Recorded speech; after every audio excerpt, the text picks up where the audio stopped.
Good morning. Today we'll be taking a class on the ear.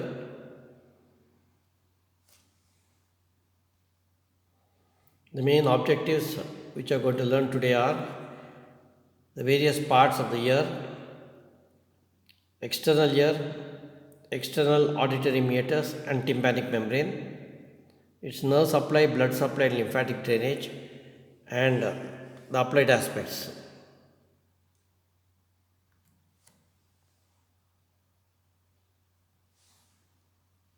Ear is an organ of hearing. It is also concerned with equilibrium. Equilibrium is both static equilibrium as well as the kinetic equilibrium.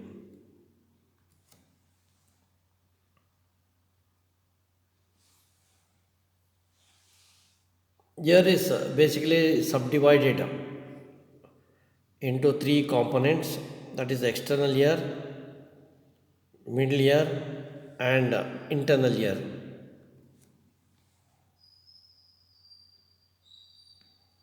So external ear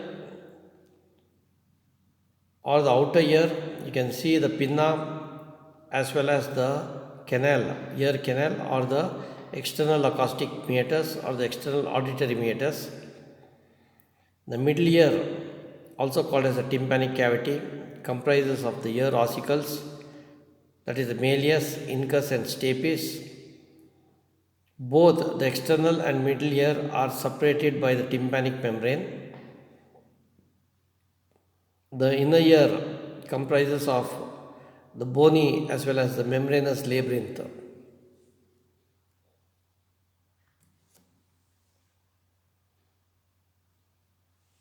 So coming to the external ear, the auricle, also called as pinna,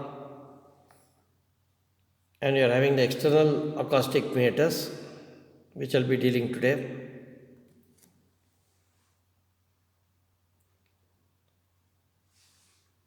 The auricle or pinna is a crumpled plate of elastic cartilage. It is lined by skin, that is the keratinized stratified squamous epithelium. The lower part is devoid of the cartilage and is called as the lobule. This auricle has both extrinsic as well as intrinsic muscles, which are well developed in lower animals. The extrinsic muscles are auricularis anterior, auricularis posterior and auricularis superior. The intrinsic muscles are the constrictors and dilators. But all these muscles are vestigial in man.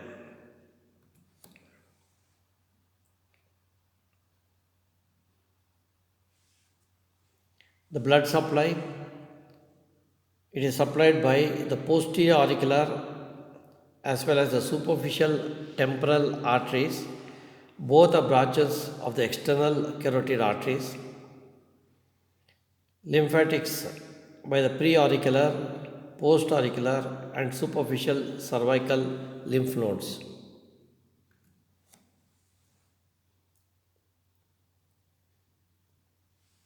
Nerve supply. So basically we are going to divide this auricle into upper 2/3 and lower 1/3. The upper 2/3, the lateral surface, is supplied by the auriculotemporal nerve. The medial surface, upper 2/3, by the lesser occipital nerve, while the lower 1/3, both the lateral and medial surfaces, both are supplied by the great auricular nerve, while the root of the ear, especially tragus and the concha, are going to be supplied by the auricular branch of the vagus nerve. So these are all sensory nerves. The motor innervation, that is the extrinsic and intrinsic muscles, are going to be supplied by the facial nerve. So it's the derivatives of the second branchial arch.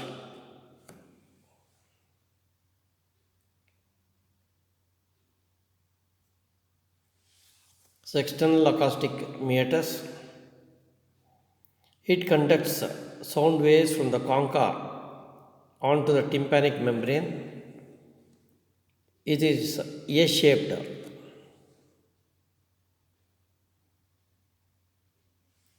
So to visualize the tympanic membrane or to see into the canal, there's a difference between the adults and children. So to straighten this particular canal in adults, the pinna has to be pulled upwards, backwards, and laterally.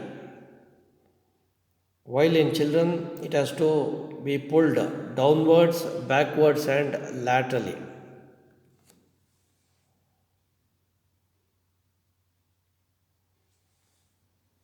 The canal is oval in section.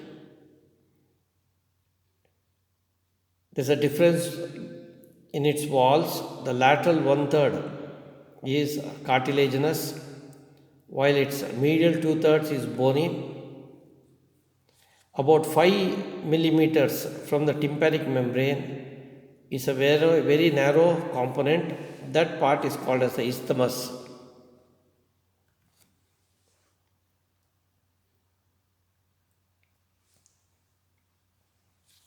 The bony components mainly formed by the tympanic plate as well as the squamous part of temple bone.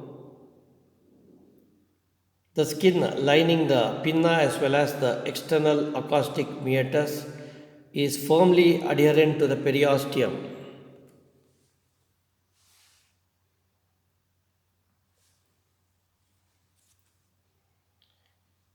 Coming to the lateral one-third, the cartilaginous part mainly comprises of a C-shaped cartilage. So I already mentioned to you the skin is adherent to the perichondrium. So the skin mainly comprises of hairs, sebaceous glands, and ceruminous glands. These ceruminous glands produces wax which is protective to the ear.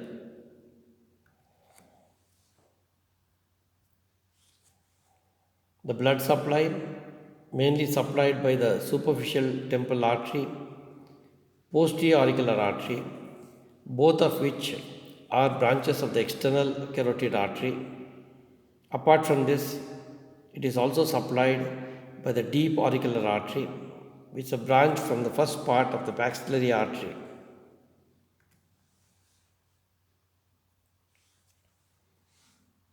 So lymphatic drainage mainly into the pre-auricular, post-auricular and superficial cervical lymph nodes.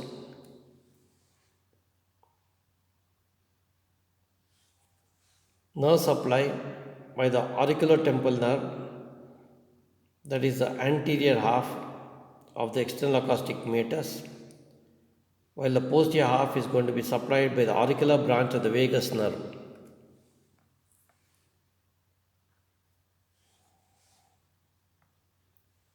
So I already mentioned to you to visualize the tympanic membrane or the canal. So in case of the children or infants, the ear has to be drawn downwards, backwards and laterally. A good number of ear traits follow the Mendelian inheritance. Boils and other infections are extremely painful because the skin is tightly adherent to the underlying perichondrium and periosteum. Foreign bodies are very common in this particular region. Wax, yes, this is another important component. So accumulation of wax and fungal infections also common in this particular region. So in case of foreign body or wax, to remove it, so we are going to do what is called as a syringing. We have to use lukewarm water while syringing. Otherwise, it will lead to irritation to the auricular branch of the vagus nerve. This may lead to persistent cough, vomiting, or death. Mild stimulation of this auricular branch of the vagus nerve increases the appetite, where few individuals either keep a flower or a wisp of cotton to stimulate the auricular branch of the vagus nerve. Skin from the lobule is used to demonstrate the lepra bacilli.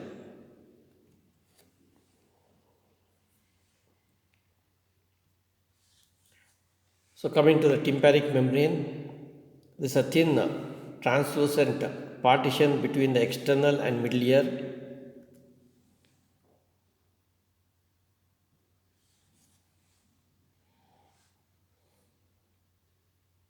It is made up of all the three embryonic layers. So outer ectoderm, which is the skin, middle fibrous layer made up of mesoderm, and inner mucous membrane lined by the endoderm.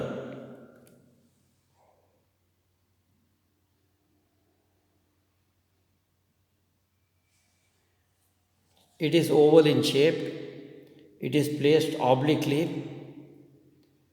To its inner aspect, the handle of malleus is attached.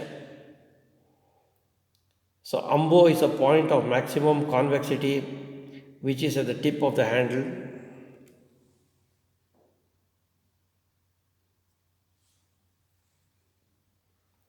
This membrane is present in the sulcus of the temporal bone. The sulcus is deficient superiorly. So the tympanic membrane in the superior part contains ante and posterior malleolar folds.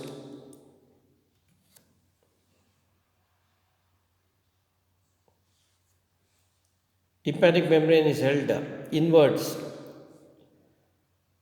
by the tensor tympani muscle. This is attached to the upper end of the handle of malleus.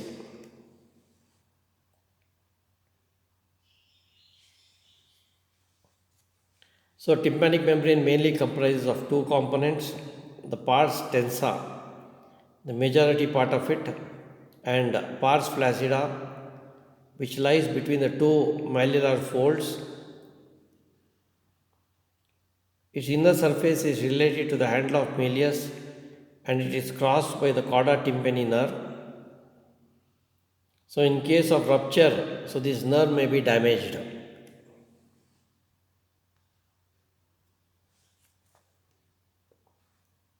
So coming to its arterial supply, the outer surface is supplied by the deep auricular artery, which is a branch of the maxillary artery, while its inner surface is supplied by the anterior tympanic artery, which is also a branch of the maxillary artery. So both are from the first part. Posterior tympanic artery, which is a branch of the stylomastoid artery, which is in turn a branch of the posterior auricular artery, a branch of the external carotid artery. So venous drainage, outer surface drains into the external jugular vein, while its inner surface drains into the transverse sinus.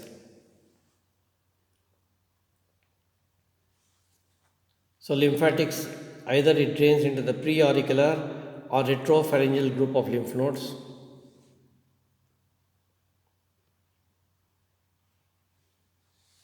Its outer surface, the nerve supply is by the auriculotemporal nerve as well as the auricular branch of the vagus nerve, while the inner surface is supplied by the tympanic branch of the glossopharyngeal nerve to the tympanic plexus.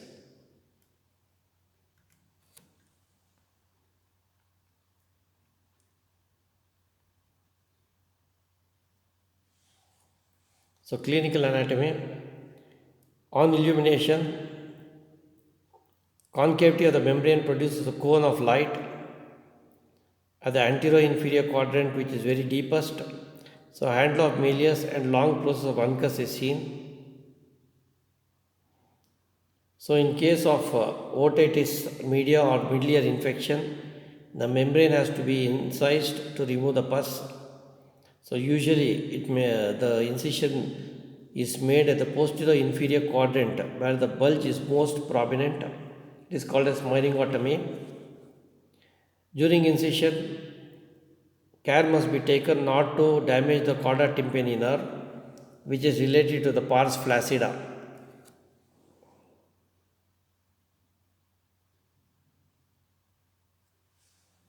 So assignment: external auditory meatus and tympanic membrane.